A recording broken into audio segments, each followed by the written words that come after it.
Welcome to the Madison Miller podcast. Tonight's guest is somebody that is the co-host of the show The Morning After on Sirius XM 204. You can find their podcast on Spotify and on Apple. Jared Smith, how are you doing on this fine Monday night? Oh, Madison, I'm lovely. I'm just watching some college hoops. We got the mid-majors this week, and then the big boys get going a little later in the week. So it's a fun. These are like my favorite 2 weeks of the year: the conference tournament week and then the first week of the NCAA tournament. So I'm in a great mood tonight. I'm in a great mood tonight too. I have SoCon on one screen. I have FanDuel looking at scores on the other screen. So the conference tournaments, like I said, the mid-majors are going on right now. The big boys are later. And we're going to get into some of the big boys. The ACC is the first tournament I want to talk about here.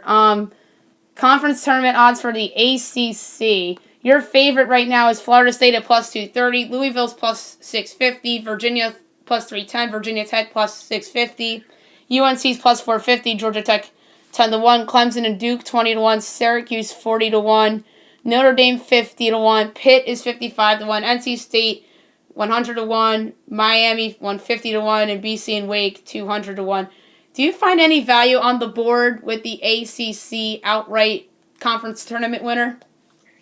I like Georgia Tech. I think they're a team that's experienced. They're one of the most experienced teams in the country. Actually, fourth in the KenPom has the experience rankings, and they're led by a head coach that I think has also been around the block. And I remember him from his days at Memphis. You might not know Josh Pastner has done a great job at Georgia Tech. They got the ACC Player of the Year, Moses Wright. They're, again, an experienced team that defends, and I just like the way that they're playing right now. They've won 6 in a row heading into the tournament. I think the price is right at 10-1, and I think they've got a decent draw as well, getting a chance to play Virginia there in that second round, who I think is a little bit overseeded with the 1. Florida State really should be the 1 seed in this tournament, but they're not. So I think they get a favorable draw, going up against the 1 seed that maybe shouldn't be a 1. And they're an experienced team that's certainly playing their best basketball. So I think 10-1 is a nice price for Georgia Tech, especially if we can get them into the championship game. We're going to make some money. Yeah, I like Georgia Tech too at 10-1. That's a good one. I was hoping that UNC would be better than 5-1 because they have like the big game coach and Roy Williams and players that have been there and done that before, like Georgia Tech. Except UNC obviously has been to the tournament over the past recent years, with the exception of last year, because last year didn't have a tournament. But I'm disappointed at UNC's plus 450, or else I would have looked at them. I think Louisville's plus 650 isn't bad either. They have a solid roster and a good coach. But yeah, I'm with you. Georgia Tech, I think, has the best value on the board there. The Big 12s should be a fun tournament. This is always one of my favorite tournaments. Baylor, minus 140. I can't believe Baylor is a minus by them. As dominant as they've been this year, I'm actually somewhat surprised that they're a minus favorite. I thought, if anything, they'd be like plus 100 or maybe like plus 110. Kansas is 5-1. Texas 6-1. West Virginia 6-1. Texas Tech plus 850. Oklahoma 11-1. TCU 100-1. Iowa State and Kansas State each 200-1. Oklahoma State's not on the board. Is that because of the whole suspension thing? That's very weird. I don't see Oklahoma State on here on FanDuel. Yeah, it could be the Cade Cunningham stuff. I know that there were some injuries. They held them out of one of those games, and they ended up winning. I mean, they're one of the best. I would say Oklahoma State's one of the teams right now really to keep an eye out for, not just for this tournament, but for the NCAA tournament as well. I mean, they've won 6 out of 7. One of those, the only loss in that stretch is to Baylor. They've won 2 overtime games against Texas Tech and Oklahoma. They swept their rival, the Sooners, in that Red River rivalry shootout. They played them back-to-back games. I think in general this is a really tough Oklahoma State team, even without Cade Cunningham. With Cade Cunningham, they're a team that I think really should be taken seriously. This is a tough tournament. So the Big 12 tournament and the Big 10 tournament, because there's so much top-heavy teams, I think the first thing you have to do when you're handicapping those 2 tournaments is you have to try to figure out, which is really hard to do, just how much those top seeds are motivated to win this tournament. Because Baylor and in the Big Ten, Michigan and Illinois, they're 1 seeds no matter what. They could lose in the first round of this tournament, and they're still going to be a 1 seed. So that's the first thing you have to do. You have to kind of look at each tournament as its own individual, entity. And Baylor at minus money has nothing to play for, so I think that's a bad bet. I think Oklahoma State's the only way I would play it, but they're not on the board right now. So maybe, I'll tell you what, Texas Tech's another one of those teams. I think they've struggled down the stretch. I want to pull up some of their numbers down the stretch. Yeah, they won 3 out of 4 down the stretch. They lost that game to Baylor the other night when Teague went crazy. I feel like Texas Tech still has a little left in the tank. I love that kid McClung, the Georgetown transfer. Obviously, we know Chris Beard's a great coach. And the last time we saw a national championship game, Texas Tech was the team on the opposite side of Virginia. So I think they've still got a little bit left in the tank as well. I wouldn't rule out the Red Raiders. Yeah, I'm looking on some other sites, like offshore. I'm seeing like 8-1 for Oklahoma State, but I don't think that's really... I wouldn't bet it at 8-1. Maybe I would, but I was hoping that they'd be better odds, like a 9-1, maybe even double digit 10-1. West Virginia, I like at 6-1. I'll have to win the Big 12 tournament. Yeah, they lost to Oklahoma State without Cade Cunningham, which is a big loss, and or a bad loss for West Virginia. I think a big win for Oklahoma State, but West Virginia intrigues me. They have McBride and all those other pieces that can shoot the ball well. I'm impressed with West Virginia. I would actually take a look at them a little bit too. And Texas Tech's a good call. Obviously, Chris Beard, as we know, awesome in big games. Pac-12 tournament. This is going to be a fun one. Obviously, no Arizona in the tournament because of the Scansions. They're out. USC's 2-1. Colorado's plus 220. Oregon plus 310. UCLA's 5-1. Stanford's 15-1. Utah 20-1. Arizona State 30-1. Oregon State 50-1. Washington State 80-1. Cal and Washington 200-1. Do you like any of those numbers? I mean, I'll be honest. The Pac-12 is probably the toughest conference to handicap all year. It's one of the conferences that's played the fewest amount of games in the mid-majors. Colorado is tough. Colorado's tough. They're one of the few teams in the country that has a top 25 offense and defensive rating on KenPom. They've won 4 straight down the stretch. Nobody really talks about Colorado. Tad Boyle's done a really good job with this team. I don't know if I love any of these numbers, and I think that's the key. Oregon, I think, is the best team around the top to bottom. But I think Colorado's got themselves a little bit of moxie. USC seems to be a little overrated. I know they've got the best defense. They're a top 15 defense. I just don't know if they have the scoring, and they're also a little bit young. They're certainly on the younger side. So I would be a little weary of them. They turn it over a little too much for my liking, too. So when I'm looking at teams in March, there's really 3 metrics I look to. Defensive efficiency is so important to me. I won't even consider a team to win the NCAA tournament if they're outside the top 40 in defensive efficiency. And then the other 2 that I look to, turnover percentage and effective field goal percentage, which is basically how well you're shooting it from 2 and 3, and then also how much you can hang on to the basketball. The reason why turnover percentage is so important, Madison, there's fewer possessions in college basketball. It's 40-minute game, 30-second shot clock compared to the NBA. Every possession matters so much. If you're a team that turns it over more, I give you a little bit of a little bit of a knock if you're turning it over a little bit too much. Yeah, I'm surprised Oregon's not the favorite here. I get it, USC being the favorite because of Evan Mobley, and he's just awesome. He's going to be a top 3 pick in the draft, maybe even top 2. But yeah, I like Oregon a lot, even though the number's not great at plus 310. I just think the Dana Altman teams always get it done when it matters the most. They just have that gene in them. So I would go with Oregon in the Pac-12 tournament. The SEC tournament, I think the SEC's been a weird conference this year. Obviously, Kentucky underachieved this year. Florida, I thought, was a little bit of a disappointment. Alabama has been a pleasant surprise this year. They're the favorites to win the Southeast tournament at plus 240. Arkansas is 3-1. Tennessee 5-1. Florida 6-1. LSU 7-1. Missouri 10-1. Kentucky 15-1. Mississippi 25-1. Mississippi State 60-1. Georgia 100-1, South Carolina 150-1, and A&M and Vandy are each 200-1. Who do you like in the SEC tournament coming up? I think Florida's the team that looks to be ready. Do you trust Alabama with in their first really big year on the big stage? Arkansas as well. I actually really like Arkansas's got a little moxie to them too. I haven't taken a really hard look at Arkansas yet. They've got they check all the boxes. Top 40 team defensive efficiency, top 100 in effective field goal and turnover percentage. They're a little young, A lot of teams in college basketball are young. That's why I give so much credence to teams that are a little bit older and teams that have a little more experience. That's why I like Georgia Tech so much. But Eric Musselman's a heck of a coach. So, and they're also red hot. They've won 8 straight down the stretch, including a really nice win. A few really nice wins down the stretch. They beat Bama by 15. They crunched LSU. Nice win over Missouri in overtime on the road in Columbia. That's a tough place to play. And a win at Lexington against Kentucky. So they've got some really nice wins down the stretch. I think Arkansas is a team definitely worth taking a look. The problem with the conference tournament betting, the individual like tournaments themselves in terms of the futures market, I want to bet something where I'm going to get explosive value. That's why I like Georgia. I actually got Georgia Tech at 25-1 about a week and a half ago. That's why I love that number so much. And because you're going to get just winning one game is going to cut your number in half or in 3. If you bet in Alabama or in Arkansas 2-1, 3-1, it's not really going to get that explosive value. I would rather just bet Arkansas straight up in the tournament in their first game and then kind of do a mechanical parlay, which is you bet one and then you roll all that over the next day and then you roll that all that over to the next day. It actually is a better bet if you're betting favorites in that way. If you're betting an underdog, I think it's fine. I'd like to see some of the spreads in this tournament. I don't think I've seen any numbers yet for any of these early round games. I know there's ACC lines out for tomorrow.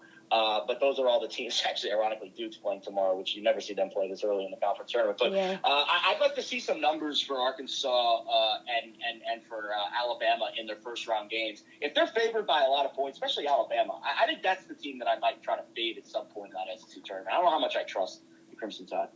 Yeah, I'm right there with you about Alabama, how they've never been in this spot before. Tennessee at 5-1, I think, is a little interesting.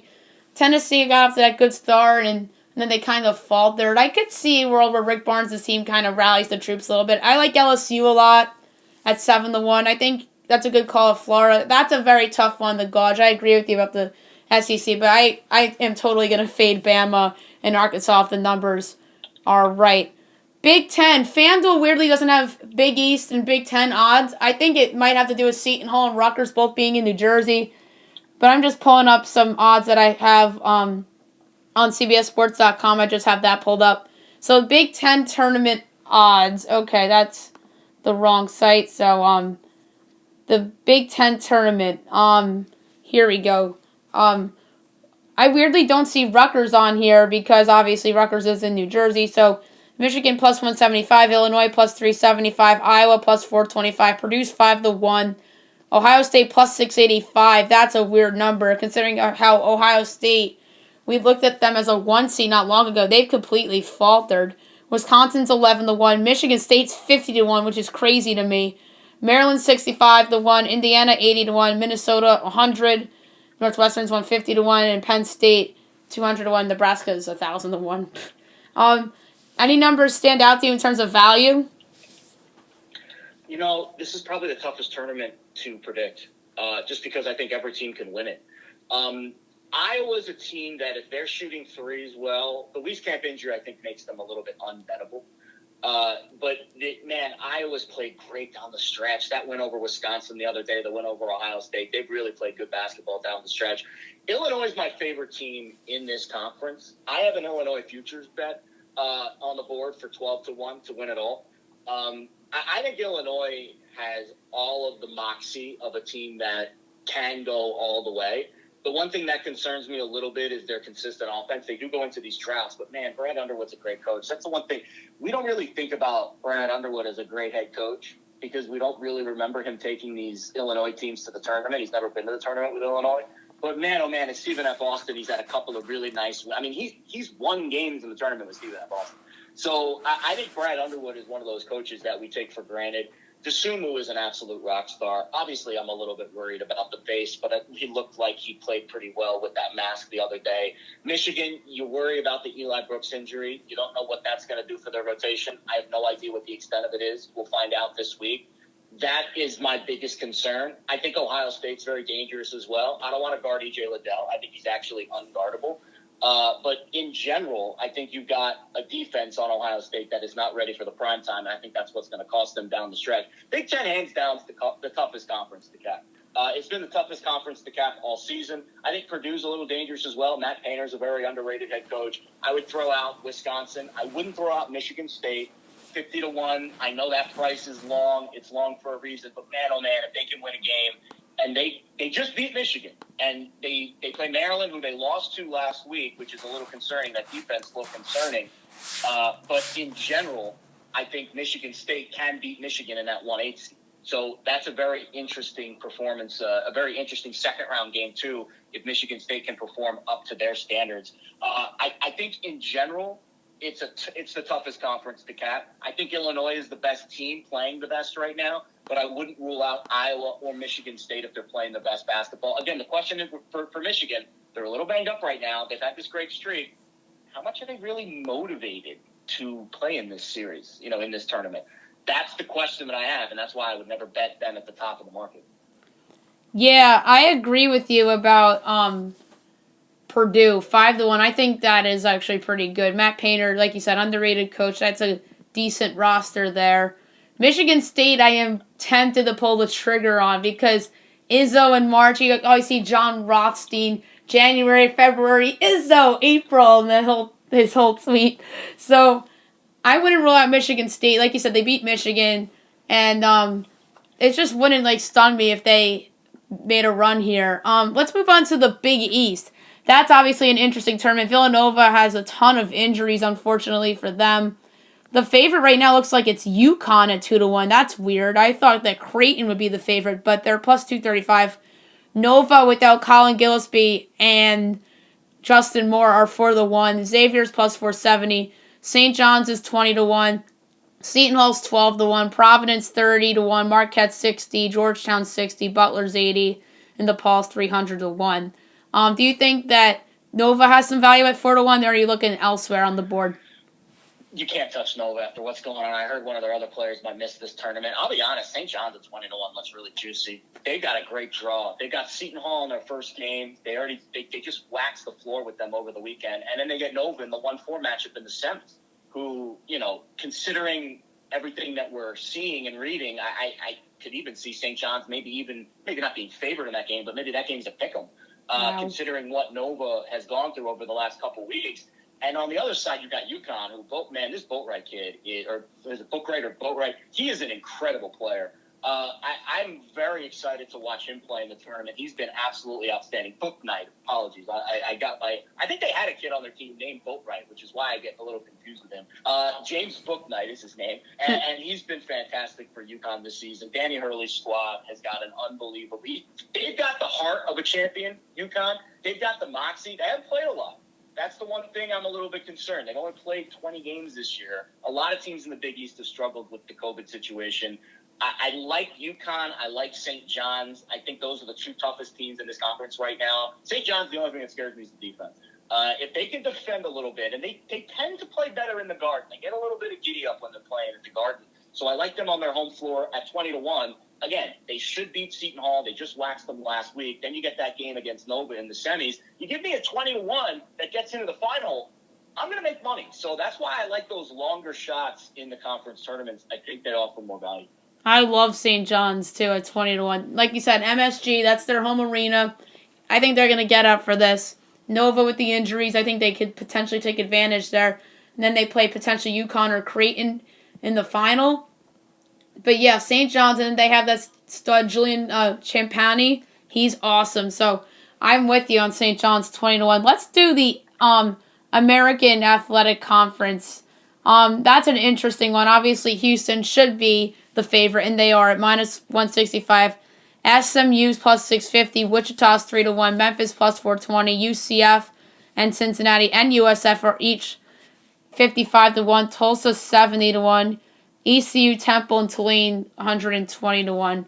Do you think that there's value on the board other than trying to fade Houston potentially? Houston's tough. Houston's really tough. Now, again, we get into this dilemma. How much do they care about this tournament? Their seeding is locked no matter what. They're a top 10 team offensive and defensive efficiency. They've got good wins early in the year. Really good win over Texas Tech. That's the win I look to on a neutral court very early in the season. But still, it's obvious that they can play with the big boys.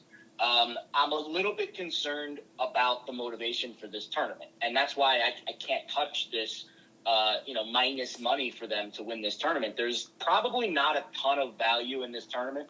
I don't think Wichita State. Actually, to be honest with you, this is a conference that, other than Houston, I haven't really done a whole lot of research on.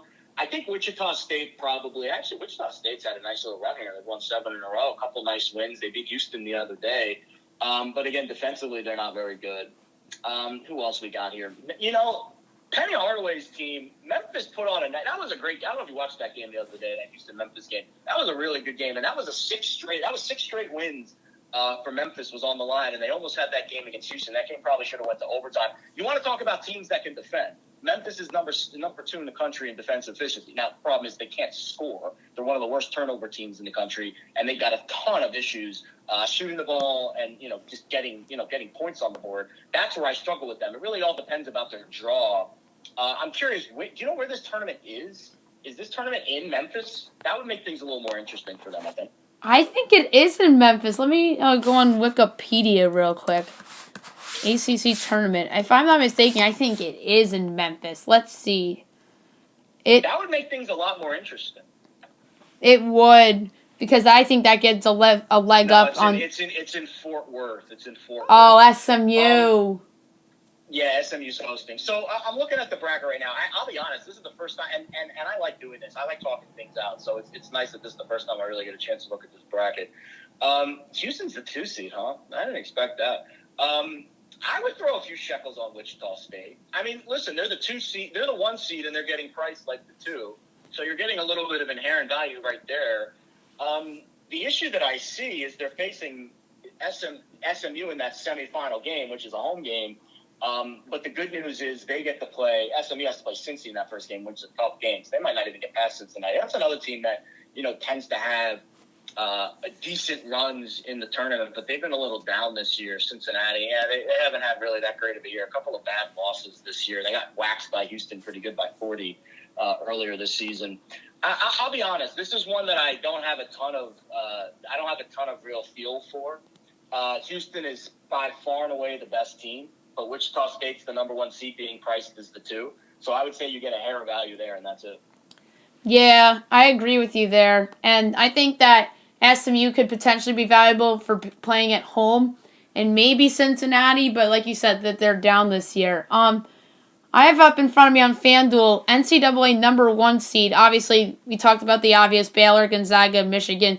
Let's say Illinois potentially loses in the Big Ten tournament somewhere along the way. And the other potential contenders, Bama plus 170, Houston 5-1, Iowa plus 850, Nova and Florida State each 11-1, and Virginia's 12-1. The rest of them get kind of wacky. I actually think Houston at 5-1 is interesting. What about you? Yeah, no, I think there's a few. I think there's a few teams. I think there's a few teams that are very interesting. What was the other one you said? Bama's plus 170, Florida State and Villanova each 11-1, but I'm writing off Villanova. I don't think that's going to happen. Virginia's 12. Virginia's 12, and then Iowa's plus 850, which is, I think, somewhat interesting. Iowa's interesting. These are Final Four numbers, right? These aren't full. Number 1 seeds. Number 1 seed numbers? Number 1 seed.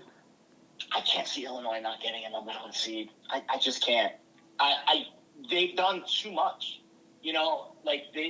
The wins over and here's, I think there's a couple of reasons why Illinois, it doesn't really matter. First of all, they're not going to be graded. I think they lost one of their games without the Sumu. They're not going to be graded. Yeah, they lost to Michigan State, but I think they had the Sumu. They actually won all of their games with the Sumu. So they're going to be even given more of a boost because of that, because they were able to overcome the loss of their best player and still win games and win them pretty handily too. The win over Wisconsin was really impressive. With on the road without him, and then Michigan as well. That even more. Michigan was the more impressive win, but a win at Wisconsin without your best player is good. A win at Michigan's even better. And then he comes back on Saturday, and they have another nice win on the road at Columbus. They finished the season with 3 straight road wins over Wisconsin, Michigan, and Ohio State. And 2 of those games were without their best player. I don't think there's anything that Illinois can do not to get a 1 seed. So I would totally stay away from that. I mean, it's just you're asking for a committee to make a decision that I just don't believe in right now. And yes, you are getting some explosive value on another one of those teams, but I just can't see Illinois not getting a 1. I agree with you about Illinois, but there's that scenario out there. What if they lose to somebody in the Big Ten tournament in the first round. I don't know the seedings by heart in the Big Ten tournament. The 7-2 Rutgers. Somebody that is capable of pulling off an upset. You never know. And then Houston sitting there 5-1. Maybe they do win the AAC tournament, but like you said, you think there's a shot Houston doesn't make it. So, yeah. Well, it's the body of work. That's the problem. It's like, to me, it's the body of work. So Illinois would play the winner of Indiana Rutgers, even if they lose one of those games. Listen, Rutgers is a pretty good team. I just think the body of work, and I know the committee does value the body of work, especially in a year like this where it's been so up and down. They're not going to take one result and penalize Illinois. Illinois, over the course of a 30-game season, has done enough to warrant being one of the best 4 teams in the country. Even if you tell me Houston or one of those other teams, Houston hasn't beaten Wisconsin, Michigan, and Ohio State on the road in back-to-back week. They play in a much easier conference. Alabama plays. The SEC is a cakewalk compared to the Big Ten. And the other team, Iowa, you can make a case that if Iowa wins the Big Ten tournament and beats Illinois, then I would listen. But until that happens, I can't see it. And even Iowa's got some really bad losses on their resume. I remember I was looking through their resume earlier in the week. They got spanked pretty good by Illinois. Actually, no, that was a closer game, 5-point game. So that was relatively close. They've had a couple of bad losses. The loss to Michigan was really bad. Indiana at home by 12. They lost to Minnesota. That's a bad looking loss right now. So I think Iowa's good, but I think Illinois is better, and I think the committee knows that. And I think Iowa's going to get a 2 or a 3, but I just don't see Illinois falling off the 1 line. Yeah, I'm with you there. So here are the Final Four odds. So the only teams that are minus right now are Gonzaga, Baylor, and Michigan. Gonzaga's minus 300, Baylor's minus 250, Michigan's minus 210. And then the rest of this is, I think, somewhat interesting, especially once you get down the list. Illinois is 2-1. Iowa's plus 270. Ohio State and West Virginia are 3-1. Bama, Florida State, Houston, Villanova plus 350. Creighton, Texas 4-1. Kansas, Texas Tech, Virginia 5-1. Oklahoma's plus 550. UConn 7-1. Arkansas, Purdue, Tennessee, USC, Wisconsin plus 750. Colorado's 9-1. Loyola Chicago 9-1. San Diego State 9-1, and then the rest of it gets kind of weird with teams like Michigan State and Virginia Tech and Oregon at 10-1, North Carolina 12-1, and so on. Do you see any value on the board with Final Four potential? I love Loyola Chicago. I just love everything about them. I think their coach Porter Moser is one of the best coaches that we don't talk about. I just think they're so disciplined, and they've played some tough games. They've played some games against teams, in that Missouri Valley Conference that are good teams, and they've done it before. So I'm a little bit intrigued. I wouldn't say I'm ready to just throw my chips into the middle, but it's a nice price at 9-1. And here's why it's a nice price. And this is probably the part about it that I'm a little hesitant and why I might just bet them in the tournament. I want to see the bracket first. If they put them on that 8-9 line, I'm curious which 1 seed they will match them up against. Is it going to be Gonzaga? I love that matchup. Gonzaga's got the offense. Loyola's got the number 1 defense. That would be a matchup that I would be willing to bet on Loyola. And if they match them up against Illinois or Michigan that can defend and can get into you, I see Loyola really struggling to score points. So it's matchup dependent for me, but once that bracket comes out, I will be taking a very hard look at Loyola Chicago. Again, if they match them up in that Gonzaga bracket, where Gonzaga plays no defense and Loyola's going to be able to score a little bit, and they're going to be able to use their tool, their weapon, which is their defense, to slow down that Gonzaga offense, that's when I would probably, but to be perfectly honest with you, I would probably just do mechanical parlay and just bet them in the first round and then money line in the second round against that, whoever that team is. Hopefully it's Gonzaga. To me, that's the dream matchup for Loyola. And I hope the committee has a little personality and gives us that matchup, because that's the best offense in the country against the best defense in the country in the second round of the tournament. And I think we'd all love to see it. We'll see if we do. We'll see if we get it. That would be the matchup, though, that I would favor Loyola Chicago as maybe another Cinderella kind of squad. Yeah, that would be really, really cool. I've seen the committee do things like that before. They purposely put Wichita State. They were the 1 seed with Kentucky back in 2014. I've seen them do crazy things like that and rematch games and etc. But the one I like in terms of Final Four odds, Oregon, to me at 10-1 is interesting. Dana Altman, like I said, he's a good March coach. They have the veteran roster. They were in the Final Four, back in 2017? Yeah, and they had a good squad that year. And they had a good squad last year, too, with Peyton Pritchard in his senior season, and we got robbed of them being in the tournament. I actually had Oregon in my futures portfolio last year. I was so stoked about last year's tournament. Michigan State and Oregon were the two teams I loved. I guess I'm a fan of green. And I just feel like this year I don't have as strong of a feeling on these teams. A, I haven't watched them as much. There haven't been as many games. I've been a little more focused on other things. But B, there haven't been as many good mid-tier teams. And that's where you make money in the futures market. You don't make money betting Baylor and Gonzaga and Michigan. You know, those numbers, Michigan, you missed your chance. Gonzaga and Baylor, you would have had to bet a preseason. Michigan, you could have took a chance right before they came back from the pause if you felt confident about things, and you could have made a little bit of a closing line edge there. But now those lines have been sucked the value right out of them. So the only way you're making money in the conference tournament or in the NCAA tournament this year is if you go down the list and you're able to pick out those teams that are a little bit further down. Oregon's got the edge. Oregon's got that buzz about them. I'll actually be out in Vegas this week. Maybe I'll have to head over to T-Mobile and check out. I don't even know if they're letting fans in, but I'd love to watch a couple of these Pac-12 teams play in person because I've never seen a Pac-12 game. I don't think I've ever watched a Pac-12 team play in person in my entire life, just because I've been on the East Coast for so long. So I'd like to watch some of these Pac-12 teams. I think Oregon's got that moxie to them. They've won. It looks like they've won 9 of 10 or 10 of 11 down the stretch. Their only loss was to USC on the road, which is the other best team, one of the other best teams in that conference. So I can't fault you for Oregon. The problem with Oregon is they just don't defend. They just don't defend. 75th in defensive efficiency is the big issue that I see for them. So if they can figure that out, they've got the offense, they've got the experience, and you're right, they definitely have the head coach. Yes. All right. To the national championship odds, obviously the top three, as we talked about all show, Gonzaga plus 250, Baylor plus 330, Michigan plus 420. And some numbers that could have some value. Illinois 10-1, Houston 18-1, Ohio State's also 18-1. Bama, Florida State, Iowa, West Virginia are 20, Nova 25, Creighton's 26, Texas, Virginia 28, Kansas, Texas Tech are 30, Oklahoma's 35, Wisconsin's 40, Tennessee's 45, Arkansas is 50, Colorado, Loyola, UConn, Oregon, and USC are all 50. Purdue's 60, San Diego State's 60, and then it gets wacky from there. Do you like any of those on the futures boards? I have a feeling I know where you're going with this, but let's see if I'm right or not. I mean, I like Illinois a lot. I do. I think they've got it.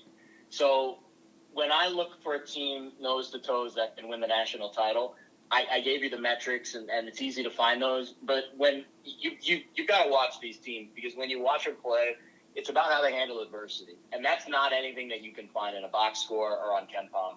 You just have to understand or watch and kind of digest and absorb and be like a sponge when you're watching these teams struggle. And I think the best way to watch a team and to grade them, if they're going to be a team that can win in March, is to see how they handle falling behind and how they handle those obstacles and that adversity. And what has Illinois done every time that they've been handed a tough hand this year? Literally, a blow to the face for their best player cost them 2 games, and they won both of those games rather handily, I may add. So, again, it's the overcoming adversity that Illinois has been so adept at that I love so much. This is an Illinois team that they check every box statistically, but they also have that intangible. And that's what I look at. I think Gonzaga has that too, by the way, but you can't bet Gonzaga. So you have to find other ways. Now, you can pick them to win your bracket, and that's fine. But in terms of the betting markets, it's about handicap and then the price. And the price matters just as much, if not more, as the handicap does. When you look at Gonzaga and Baylor and Michigan, they have those same qualities that Illinois has. In fact, I would put Illinois right on the same page, but they're priced, $6 cheaper than Michigan in the market, $7 cheaper than Baylor, and $7.50 than Gonzaga. So the price is right. The handicap is right. It checks all of those boxes we look to when we're trying to pick a team to win it all. I'm curious to draw. I'm curious to bracket. That could affect things a lot. If they have to face a lot of Big Ten teams in the Sweet 16 and the Elite Eight, I would prefer not to face any Big Ten teams until perhaps maybe the championship when they have to play Michigan again. Wouldn't that be fun? But I think in general, there is a road for them where they're going to be a 1 seed. They should get a favorable road. They get to play the tournament in Indianapolis, which is a hop, skip, and a jump away from Champaign.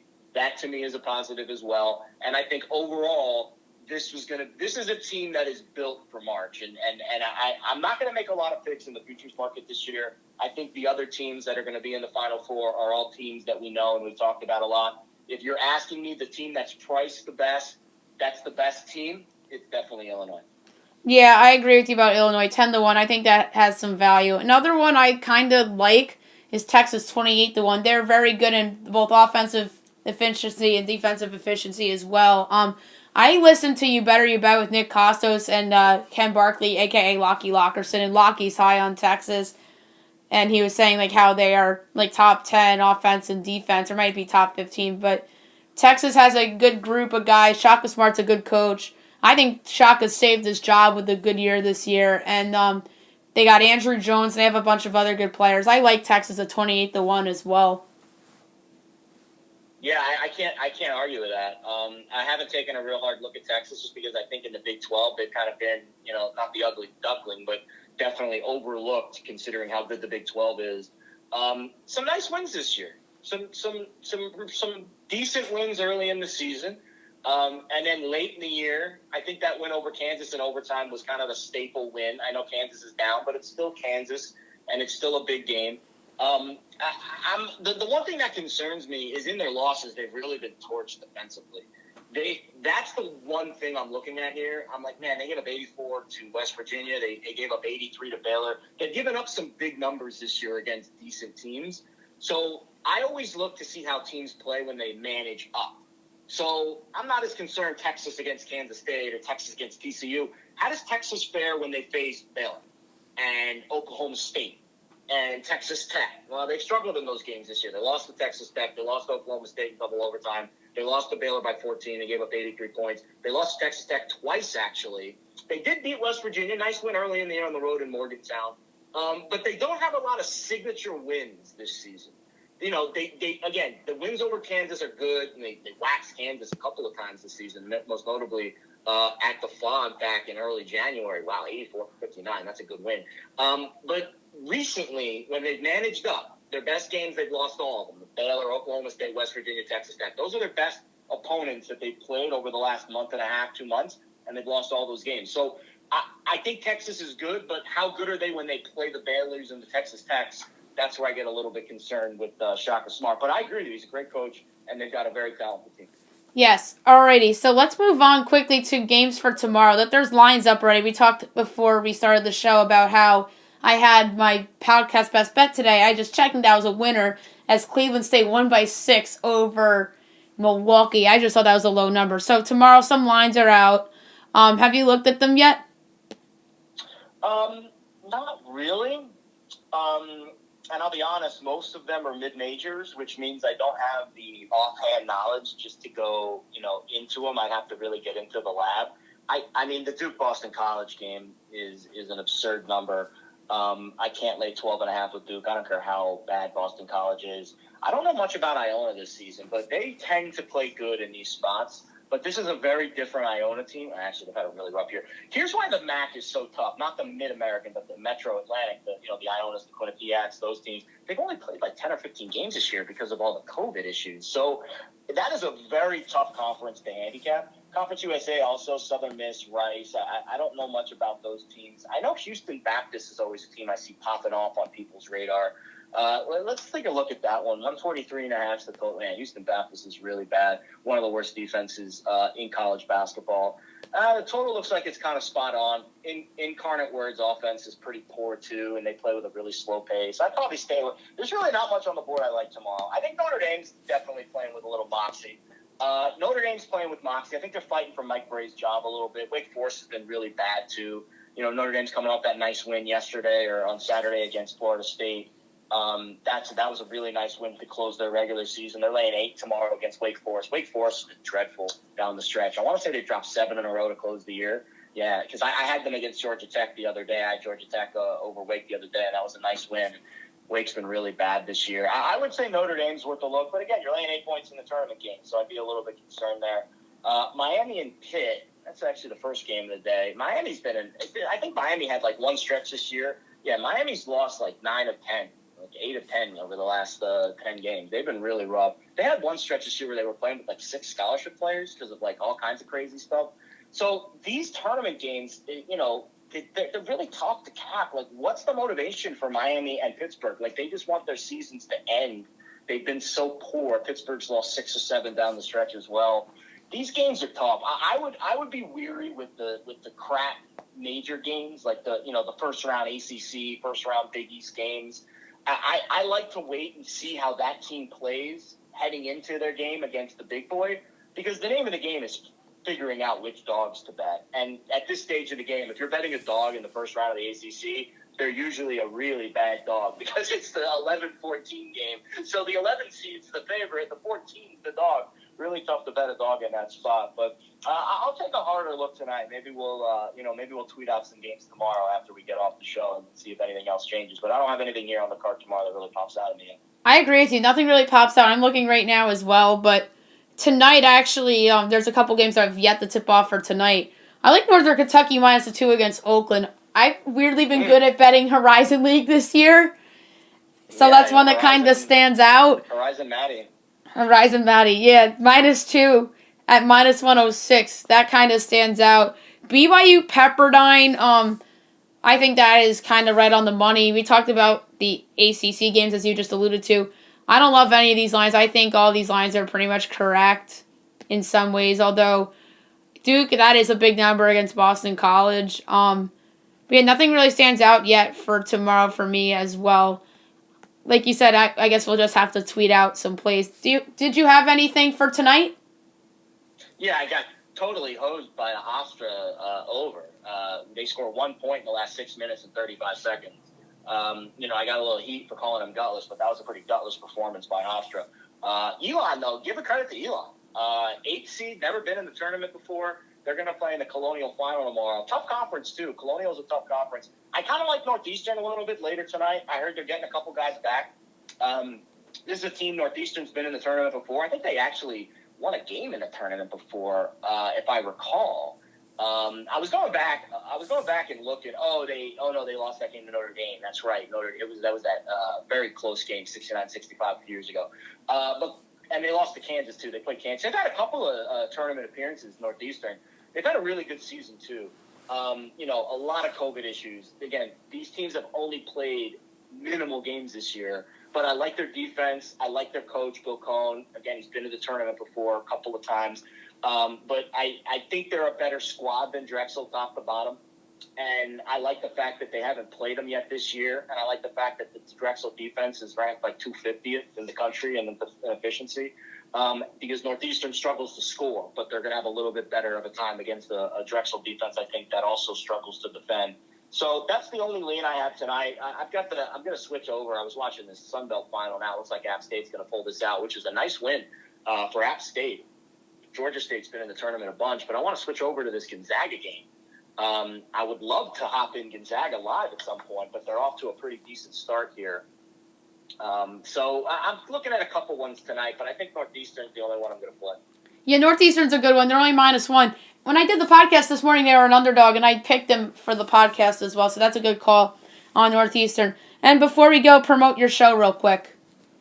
Oh, yeah, the morning after on Sports Grid, the morning after on Sirius XM Channel 204 airs 9 a.m. to noon Eastern every weekday morning. Myself and Ariel Epstein does a tremendous job co-hosting with me. We have a blast. We tend to have many guests on the show that, reflective of whatever's happening in the sports world. This week, obviously, we have a lot of college basketball insiders, people of that nature. But we cover every sport: basketball, football, hockey, soccer. I do kick picks every day for soccer, which is really fun.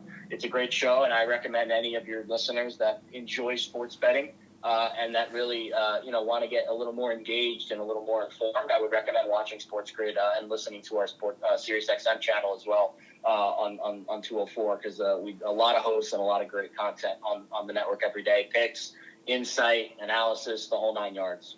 Yes, your show is tremendous, and it was such a pleasure to have you on today. I certainly want to get your co-host Ariel Epstein on my show as well, and that would be such a treat if I ended up getting her on my show as well. She's a sweetheart, and she loves doing this stuff, and she loves what she does, so I'm sure she'll do it. I'm sure she'll do it too. And I hope to see you on MSG Networks in the middle of Knicks and Rangers games doing your picks.